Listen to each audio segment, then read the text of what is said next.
secret atomic archive. We're going to show you Iran's secret nuclear files.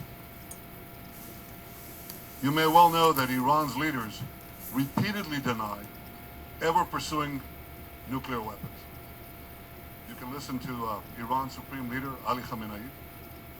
I stress that the Islamic Republic has never been after nuclear weapons. You can listen to Iran's President, Hassan Rouhani. Nuclear weapons and other weapons of mass destruction have no place in Iran's security and defense doctrine and contradict our fundamental religious and ethical convictions. This is repeated by Iran's Foreign Minister, Javad Zarif. We didn't have any program to develop nuclear weapons. Anyway, we consider nuclear weapons both irrational as well as immoral. Well, tonight I'm here to tell you one thing. Iran lied. Big time. After signing the nuclear deal in 2015, Iran intensified its efforts to hide its secret nuclear files. In 2017, Iran moved its nuclear weapons files to a highly secret location in Tehran. This is the Shorabad district in southern Tehran. This is where they kept the atomic archive, right here.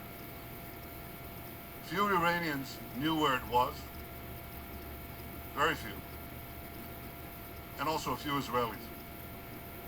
Now, from the outside, this was an innocent-looking compound. It looks like a dilapidated warehouse. But from the inside, it contained Iran's secret atomic archives locked in massive files.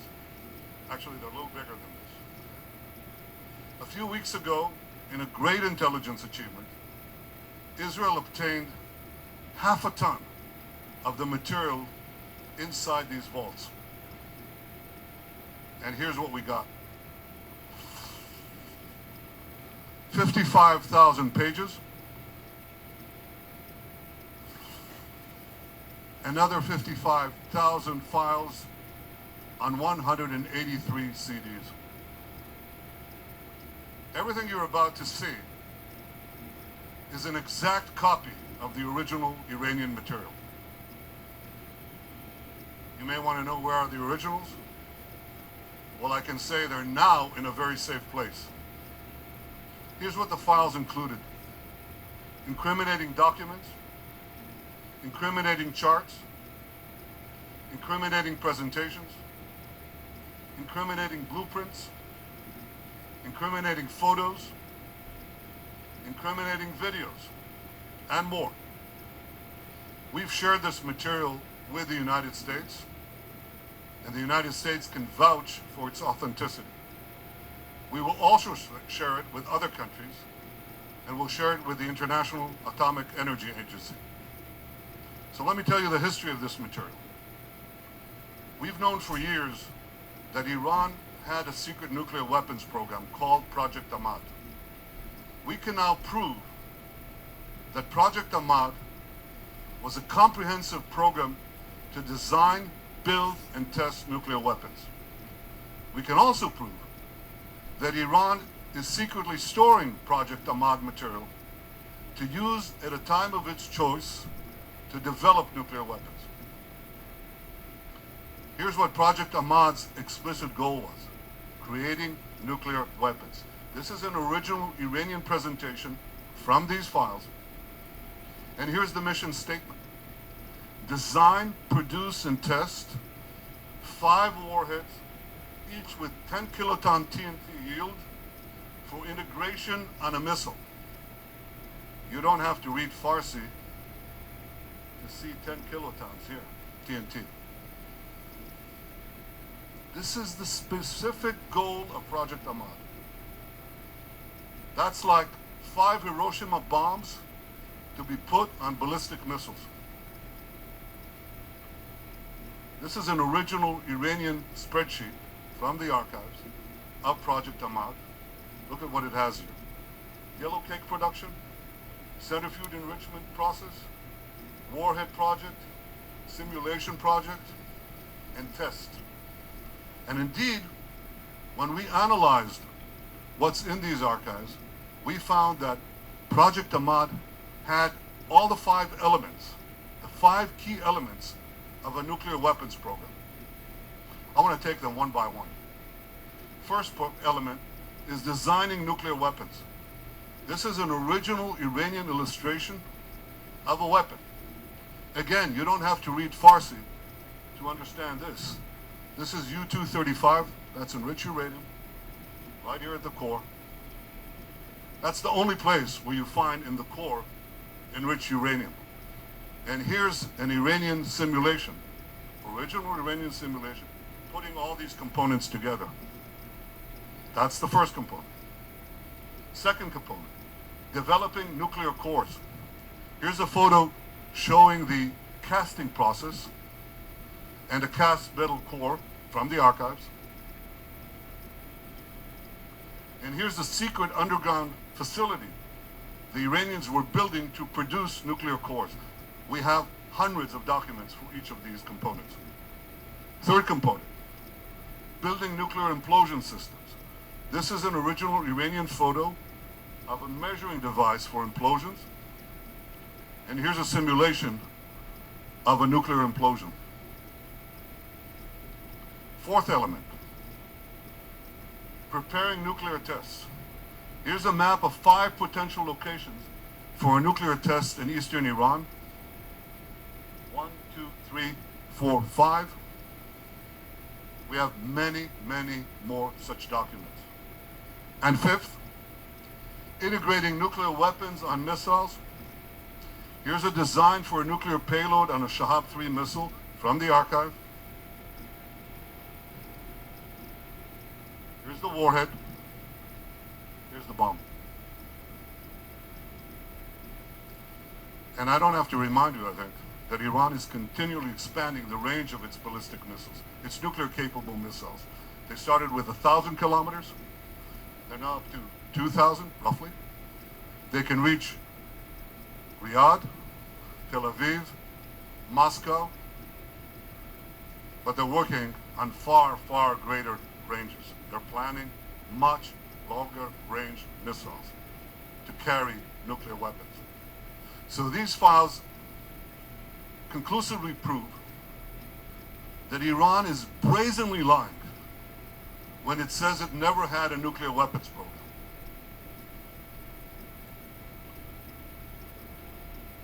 The files prove that. But here's what happened next.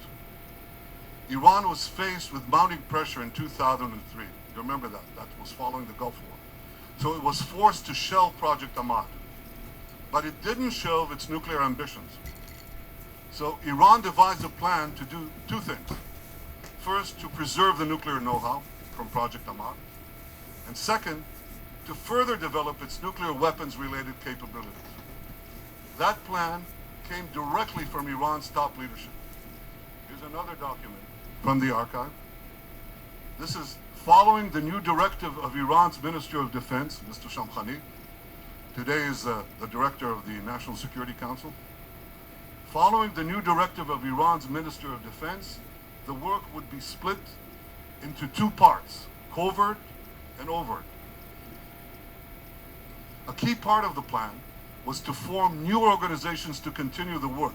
This is how Dr. Mohsen Fakhrizadeh, head of Project Ahmad, put it. Remember that name, Fakhrizadeh.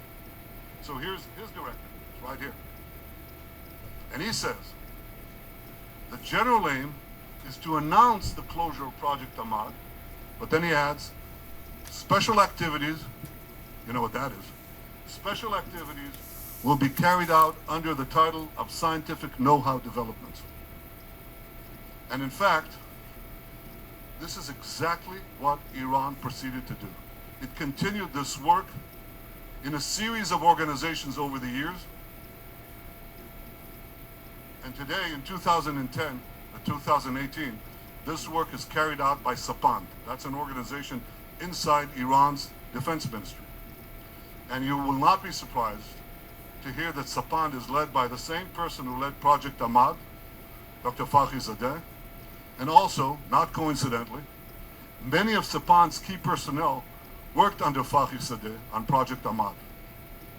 So this atomic archive clearly shows that Iran planned at the highest levels to continue work related to nuclear weapons under different guises and using the same personnel. I want to give you another example of Iran's nuclear weapons related activities that continued after Project Ahmad. You all remember the Fordow facility? Can you show that? Fordow uranium enrichment facility. This was a secret underground enrichment facility that the Iranians built under a mountain. You don't put thousands of centrifuges under a mountain to produce medical isotopes. You put them there for one reason: nuclear weapons. Enrichment for nuclear weapons. But the files show that Fordow was designed from the get-go for nuclear weapons as part of Project Ahmad. Here's an original Iranian blueprint of Fordow. And what happened was that Iran continued to build Fordow years, secretly built, years after Project Ahmad ended. Here's what it looks like. That's the entrance. It goes under a mountain. You also will not be surprised that Iran insisted on keeping Fordow. And amazingly, the nuclear deal enabled it to do it. It enabled it to do it, but this came with a hitch.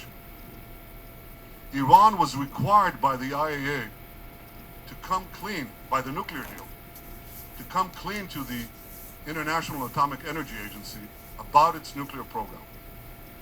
This was an explicit condition for implementing the nuclear deal. Iran has to come clean. So in December 2015, the IAEA published its final assessment of what it called the military aspects of Iran's nuclear program. This is the report. This was Iran's chance to fully come clean to the IAEA. They could tell the truth. They could say, we have this program, the secret program. It's over. We shelved it. It doesn't exist. We destroyed the material. Here's what Iran actually told the IAEA. It said, Iran denied the existence of a coordinated program aimed at the development of a nuclear explosive device, and specifically denied, get this, specifically denied the existence of the Ahmad plan. The material proves otherwise, that Iran authorized, initiated, and funded Project Ahmad, a coordinated program aimed at the development of a nuclear explosive device. Here's another document from the archive. This is a master plan of Project Ahmad. Iran said to the IAEA, no work has been conducted with multi-point initiation. This is multi-point initiation. You gotta forgive me, this jargon, this scientific terminology is something that is necessary to understand the production of nuclear weapons. But here's what they say. No work has been conducted with MPI technology in hemispherical geometry. But again, the archive shows that this is a complete fabrication. Iran conducted extensive work with MPI technology in hemispherical geometry. Here's an example. Hundreds of more documents prove it. Iran said to the agency that it had not conducted metallurgical work specifically designed for a nuclear device. But the files again show that this is a lie. Iran conducted extensive metallurgical work specifically designed for a nuclear device. Here's an original Iranian photo, plenty more in the archive. So what I've shown you tonight is just a fraction of the total material that we have. But even from this sample, you can draw four main conclusions. First, Iran lied about never having a nuclear weapons program. 100,000 secret files prove that they lied. Second, even after the deal, Iran continued to preserve and expand its nuclear weapons know-how for future use. Why would a terrorist regime hide and meticulously catalog its secret nuclear files if not to use them at a later date? Third, Iran lied again in 2015 when it didn't come clean to the IAEA as required by the nuclear deal. And finally, the Iran deal, the nuclear deal, is based on lies. It's based on Iranian lies and Iranian deception. 100,000 files right here prove that they lied. So here's the bottom line. Iran continues to lie. Just last week, Zarif said this. We never wanted to produce a bomb. Again? We never wanted to produce a bomb. Yes, you did. Yes, you do. And the Atomic Archive proves it. The nuclear deal gives Iran a clear path to an atomic arsenal.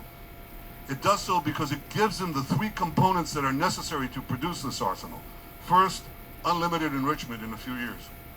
And they plan to do that. They plan to have several 100,000 advanced centrifuges with which they can enrich mountains of uranium for that core that I showed you before, for many, many such cores.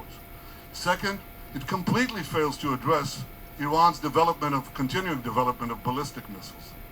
And third, and this is new, it completely fails to address Iran's secret nuclear bomb program and its advanced work on weaponization. We just did. So this is a terrible deal. It should never have been concluded. And in a few days' time, President Trump will make his decision on what to do with the nuclear deal.